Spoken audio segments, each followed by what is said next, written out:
Je viens vers vous pour vous révéler un plan maléfique mis en place par les puissants des ténèbres qui leur permettra d'amener leur projet à son aboutissement. Ce secret a été révélé.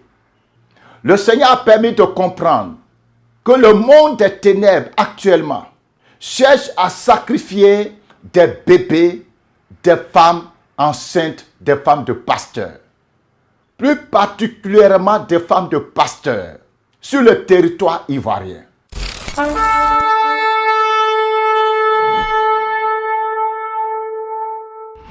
Ivoiriens, Ivoiriennes, chrétiens de Côte d'Ivoire de tous bords, soyez salués dans le puissant et précieux nom de notre Seigneur Jésus-Christ de Nazareth.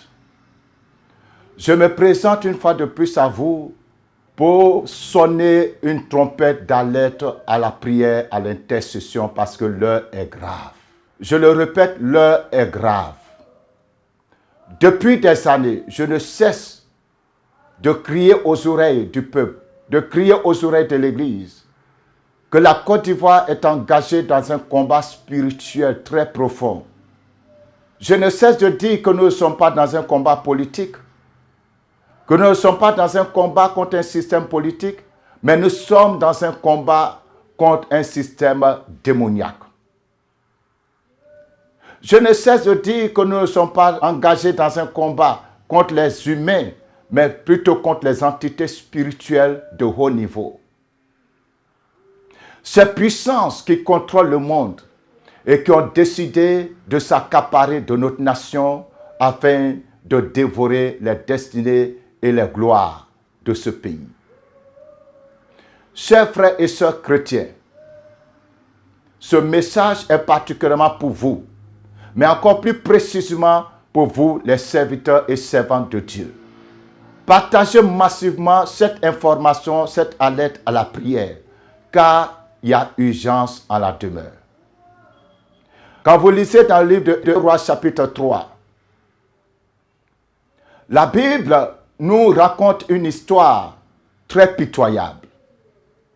À partir du verset 26, la Bible nous dit, le roi de Moab, voyant qu'il avait le dessous dans le combat, prit avec lui 700 hommes tirant l'épée pour se frayer un passage jusqu'au roi d'Édom, mais il ne put pas.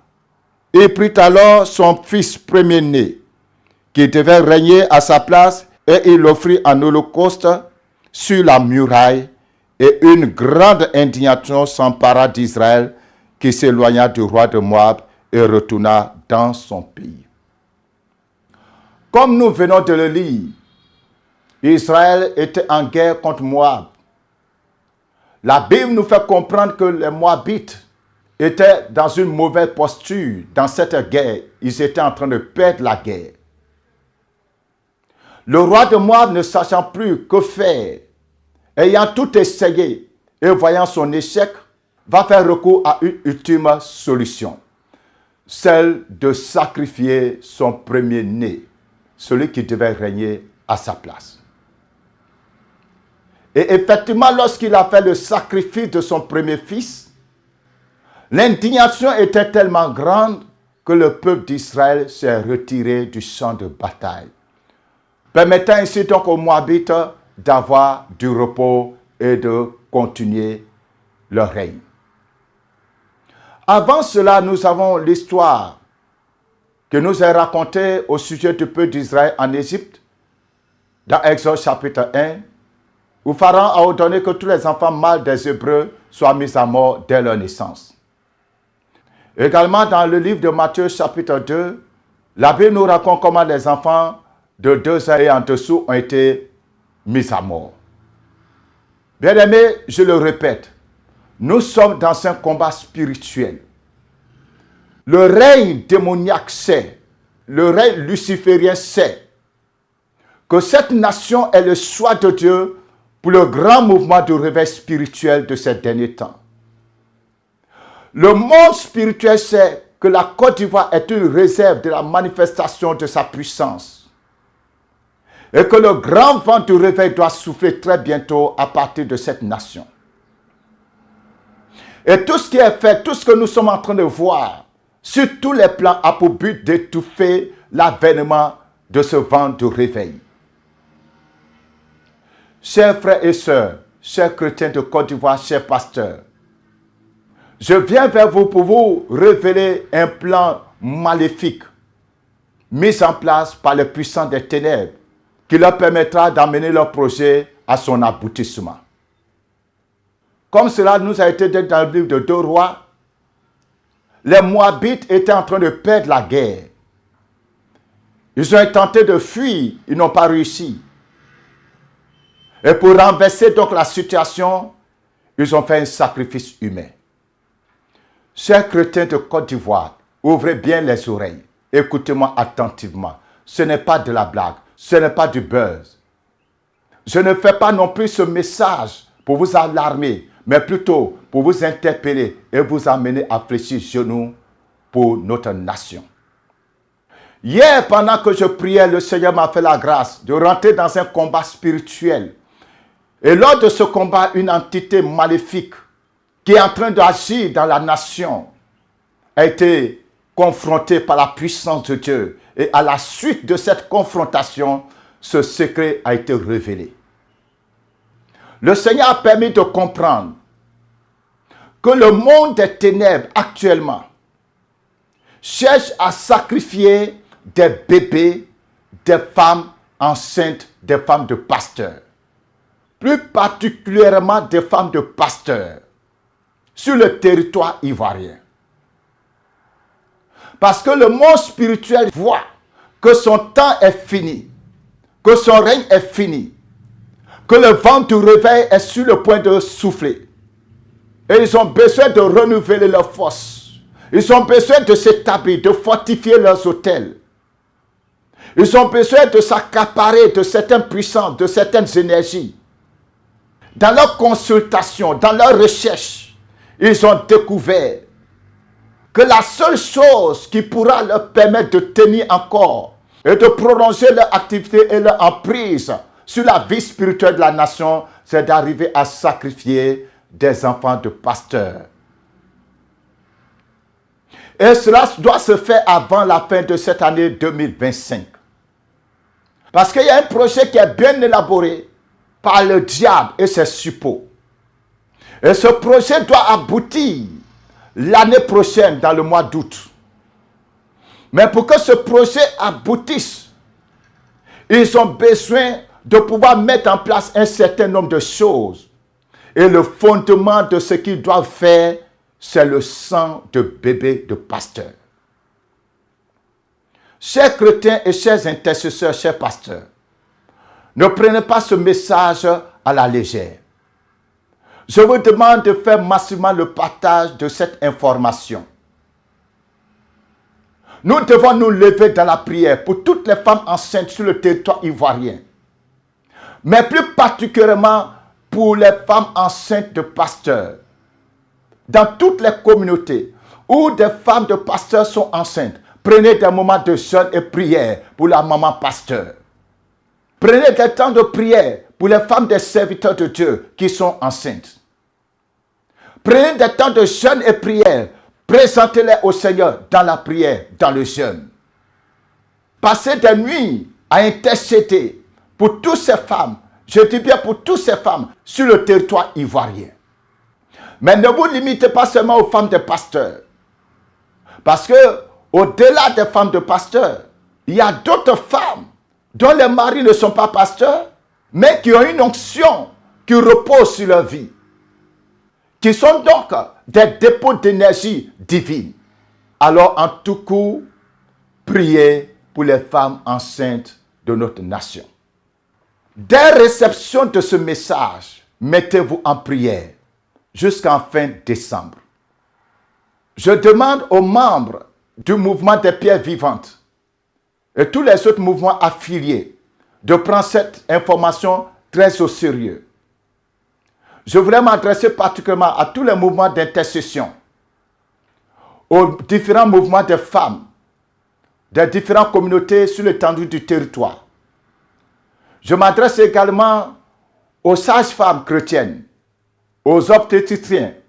Je m'adresse aux différents groupes de prière dans les hôpitaux, aux différents leaders des fédérations de pasteurs, des fédérations d'églises, s'il vous plaît, par la compassion de Dieu, que cette information circule dans toutes les églises sur l'étendue du territoire ivoirien.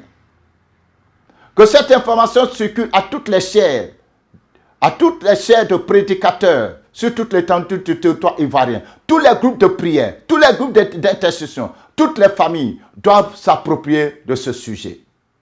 Nous devons prier pour faire voter ce plan lugubre du monde des ténèbres qui cherche le sang des saints, le sang pur des bébés, des serviteurs de Dieu pour fortifier son autel. Nous devons barrer la route aux puissants des ténèbres. Nous devons barrer la route à leur stratégie. Nous devons étouffer, nous devons frustrer Satan et ses agents dans notre pays. Parce que cette nation connaîtra la puissance du réveil spirituel. Et ce vent a commencé déjà à tourner. Je demande à toutes les radios chrétiennes, à tous ceux qui ont des structures de communication chrétienne, de s'approprier cette communication, de faire passer cette information en boucle, pour que dans toutes les villes de Côte d'Ivoire, dans toutes les régions de Côte d'Ivoire, toutes les églises soient informées et que nous puissions tous faire barrage et fermer la voie aux puissants des ténèbres. L'heure est grave. Nous ne devons pas permettre au diable d'accomplir ses desseins sur notre nation. Si nous arrivons à barrer ce chemin, si nous arrivons à faire échec aux œuvres des ténèbres, alors nous aurons réussi à empêcher l'ennemi de s'énergiser, de se fortifier pour avoir une emprise sur notre nation. Deuxième communication, comme je l'ai déjà annoncé depuis 2023, nous sommes en train de nous avancer lentement mais sûrement dans une situation où d'une manière très arrangée, les saints de l'Éternel dans la nation seront persécutés. Parce qu'aujourd'hui, beaucoup se sont corrompus et ils cherchent à corrompre tout le monde. Et le faible reste, le peu de personnes qui restent encore dans cette nation, va être la cible de certaines mesures, de certaines dispositions légales, très bientôt. Des décisions vont être prises qui vont mettre en mal le fonctionnement ou bien les activités spirituelles d'une certaine catégorie de serviteurs de Dieu. Chers chrétiens de Côte d'Ivoire, priez pour vos pasteurs, priez pour vos prophètes, priez pour vos évêques, priez pour vos apôtres. Tous ceux-là qui tiennent encore ferme, c'est le temps d'intercéder. Nous y sommes presque. Satan sait que son heure est déjà arrivée. Le vent du jugement est déjà en train de souffler dans la nation. Tous ceux qui sont impliqués dans les crimes rituels, dans les crimes de sang, la colère de Dieu est déjà en train de s'abattre sur eux. Le monde des ténèbres sait que son heure est arrivée dans ce pays. Ne leur donnons pas le luxe de pouvoir avoir un temps de répit. Levez-vous dans la prière. Je répète, prions sur toute l'étendue du territoire pour toutes les femmes enceintes. En particulier les femmes des hommes de Dieu. Vous êtes un groupe de prière. Prenez le sujet à cœur. Vous êtes une église.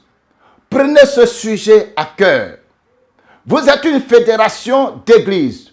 Prenez ce sujet à cœur. Vous êtes sages-femmes.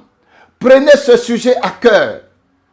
Que les hommes de Dieu dans leurs différentes communautés prennent ce sujet à cœur. Ne permettons pas à l'ennemi de mettre la main sur le sang innocent de nos bébés pour pouvoir fortifier son règne. Allez dans les hôpitaux, priez. Allez dans les maternités, priez. Vous pouvez prier discrètement. Faites échec à toute œuvre des mains occultes sur les femmes qui viennent pour accoucher. Je voudrais également, chers frères et sœurs, demander à tous les couples où les femmes sont en état de grossesse d'éviter les disputes, les colères, les querelles. Que les hommes et les femmes fassent tout pour vivre en parfaite harmonie. Parce que le diable va exciter les cœurs à la colère pour pouvoir avoir accès à l'enfant qui est dans le sein maternel. Que les femmes qui sont enceintes évitent de manger dans les rues, évitent de manger les repas préparés par d'autres personnes.